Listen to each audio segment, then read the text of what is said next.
A very good morning. We are convening here today to discuss the happenings over the weekend. The Iran-Israel conflict, in which now also the United States got involved. Obviously, the war that Russia is waging against Ukraine is also very high on our agenda. Also, we will be discussing the dire humanitarian situation in Gaza and looking at the examination by the High Representative through the Article 2 lens of our association agreement with Israel, whether there is a violation of humanitarian law and human rights in Gaza happening, and we will be discussing based on that. And finally, we will also be looking at our relationship with China. So quite a packed agenda. First on Iran, our position is extremely clear. Now is the time for Europe to really step up also constructively in this regard.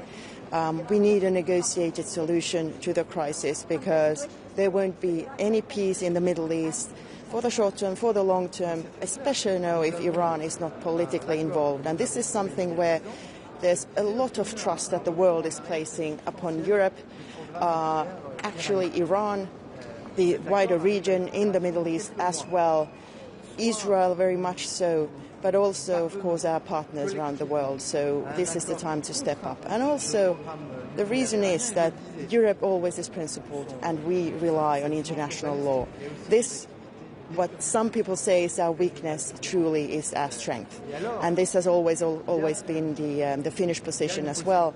Every action in foreign and security policy needs to be based on international law. And now we need to go back to the negotiating table and achieve a diplomatic solution, also to contain short-term results of this, which might be retaliation by Iran. We can't have a further escalation in this conflict. Minister, also Georgia on agenda today. So can you tell us how do you estimate the situation? And what's on the table today? What do you think? What will be real measures and real tools against this situation? Well, unfortunately, the situation in Georgia has become more and more difficult, especially for the civil society and the free people of the country. But Europe always stands with the people and also their desire for democracy, for the European path of the country. So the European Union is by the side of the Georgian people, and I can also say this as the chair of the OSCE, which Finland has. Sorry, it's fine. Yeah. Hakeeko EU nyt tähän Iranin tilanteeseen jonkinlaista välittäjän tai neuvottelijan roolia?